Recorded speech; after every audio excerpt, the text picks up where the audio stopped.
Hey guys, so today I want to do a totally off the cuff video. And basically, in this video, I wanted to go over my college journey. And my reason for doing this is mainly uh, in hopes that it inspires or motivates someone who's going through a similar struggle in college. Because if there's anything I learned, it's that I'm definitely not the one who went through that journey alone. There's a lot of people that go through it. And I hope this serves as some hope for folks that are, struggling in college. To start off, a lot of people don't know this about me. A lot of people see that, I'm working in a decent aerospace company, and that it seems like from the outside that I'm doing pretty well or okay. But the fact of the matter is, I graduated college with a 2.1 GPA. At the time, UConn, the school I went to, required a 2.0 GPA to graduate. And I barely graduated with a 2.1. And in fact, I graduated in the bottom 2% of my class. I want you guys to imagine that. You graduate and you were literally like the bottom, I don't know, 10 or 20 people in terms of GPA. That was me. And I wanted to share this story because obviously it has resonated with a lot of people. I posted it on LinkedIn and on Facebook, and both places it pretty much went viral. So I know that there's definitely people that resonate with this story, and I hope that YouTube I can share it with a larger audience. So to start, um, I started UConn as an engineering student. I was accepted straight into the engineering school, and in my freshman year, well, actually the summer before that, the house I was living in with my family caught on fire and basically was inhabitable for a time, and we had to live at someone else's house for 7 months. Obviously, this was a very big distraction in terms of studying and school and all of that. I basically didn't have a house, right? We lived with my friend for 7 months. But I'm not going to make that an excuse because at the same time, I did fool around a lot too. I went into college as a pretty smart high school kid. I had 3 point something GPA, but I used to skip classes all the time. I mean, I was able to skip classes all the time and still do well in classes. So I kind of brought that into college as well with me, and that didn't work out. I skipped a few classes, boom, boom, boom, boom. At the end of the first semester, I had a 1.1 GPA. And this is when things started to really get real because I got a 1.1 GPA. And a few weeks later, I got a letter saying I'm officially on academic probation. And if I get another semester in a row with under a 2.0 GPA, I will be kicked out of the School of Engineering. That freaked me out because I mean, my parents didn't know I had a 1.1 GPA, but like if I actually got kicked out of school, that's something that I'd probably have to tell them, and I would just be so upset with myself, and I'd feel like I disappointed them, immigrant life. Um, so basically I went there. I got the 1.1 GPA, and tried doing really well the next semester. I got over a 2.0 GPA, and I got out of academic probation. Now that summer I took another class. Because it was just one class, I was able to focus all my attention on it. I think I got like an A or B on it, and that also helped boost my GPA. And beginning of your college career, every class counts and it could bring your GPA up dramatically. Whereas towards the end of your college experience, getting an A in one class isn't really gonna push the needle too much, just because your credits have already piled up.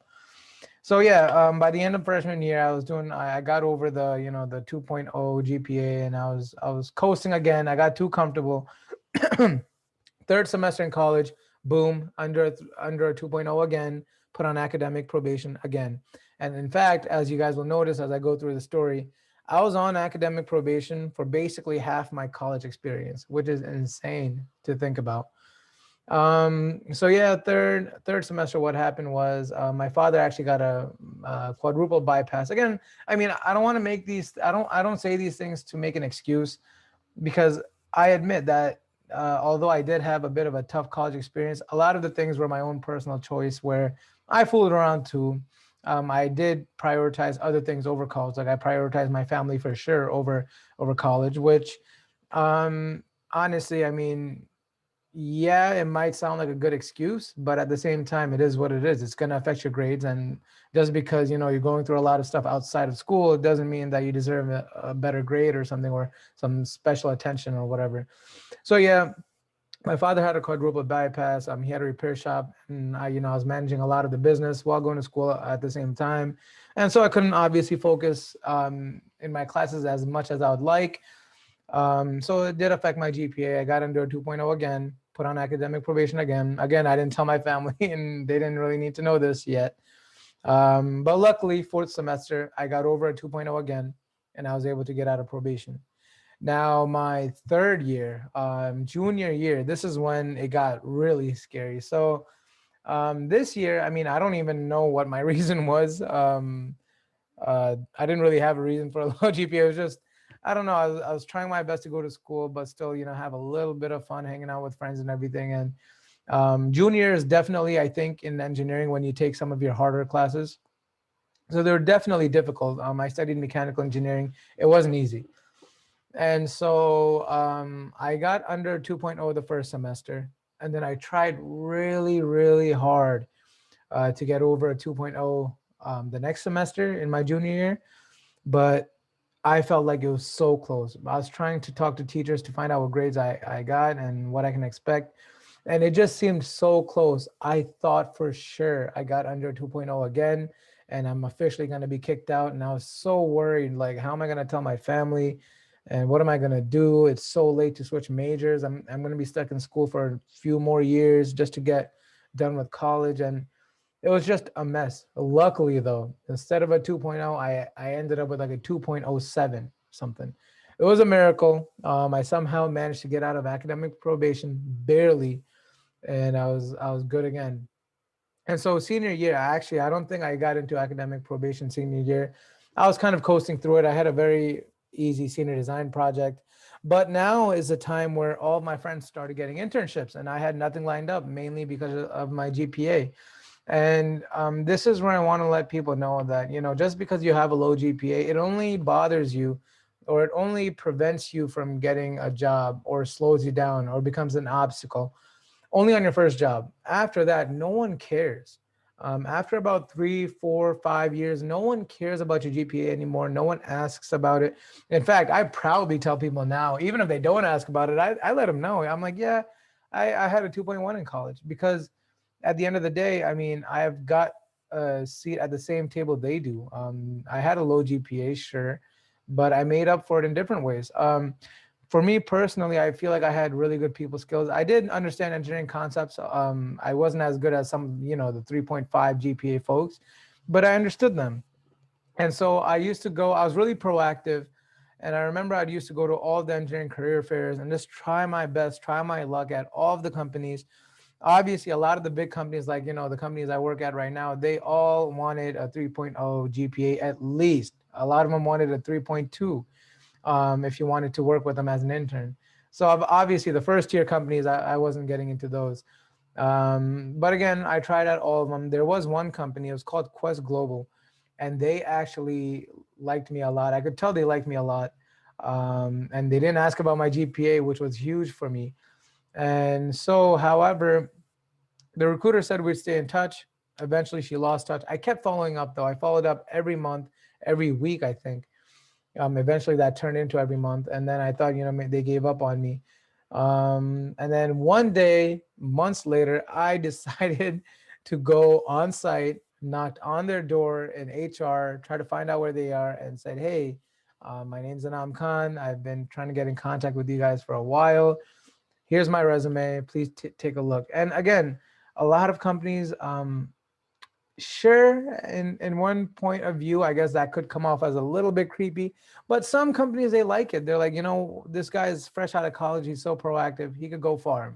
I mean, in retrospect, if I saw someone like that come in, I'd be like, hey, this guy's willing to work hard. Give him a chance. And again, I remember, okay, long story short, the folks finally gave me a chance to interview, but then even after interviewing, I think they had some budget issues and they didn't end up hiring me basically till right before graduating. I think a few months before they finally let me join as not really an intern, more of a co-op. I worked and went to school full time, and I worked like, I chose my hours. It was really awesome. And the work I did in that internship or co-op were skills that were directly related to my senior design. So it helped me with senior design immensely.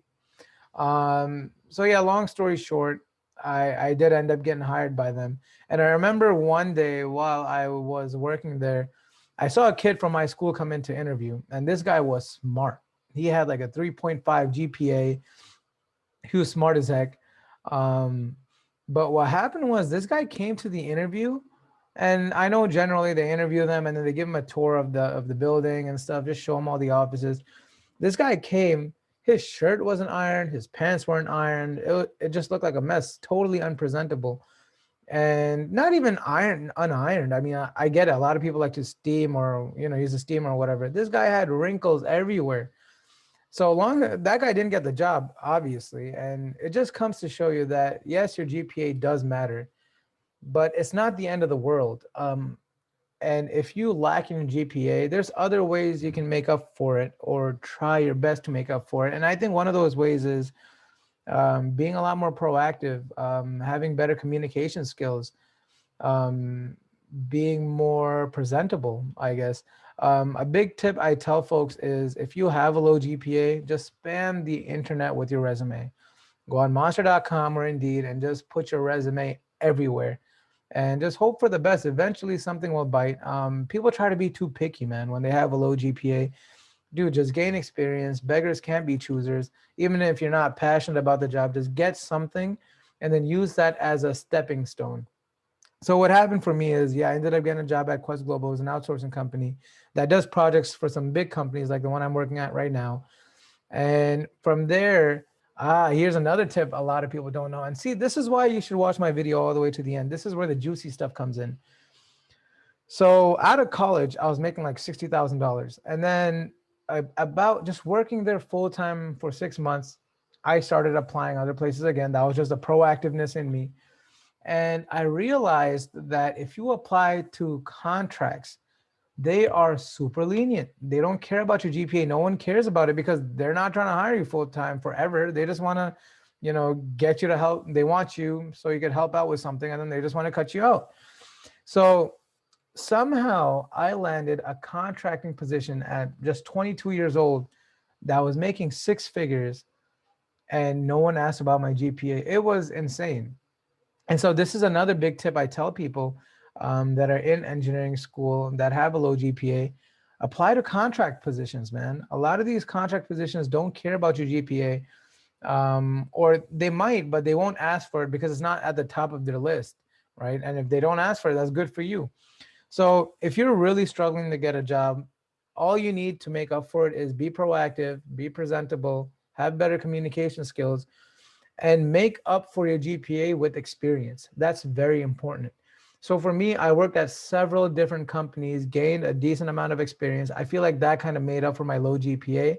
And then I was able to come into a nice company, first tier with good benefits and all that stuff. So yeah, that's it for right now. That's all I can think of right now. I hope this was really helpful. It gave hope to a lot of folks that are struggling right now. Keep in mind that your low GPA does not mean you're dumb. And it's definitely not the end of the world. Your low GPA only matters for like your first job. After that, no one cares. So keep telling yourself that. Keep applying to jobs if you can't get a job. Just keep sticking with engineering. It's a great field, guys. Once you get through it, it's a great field. And with that being said, guys, have a great night. See ya. I'll see you guys in my next video.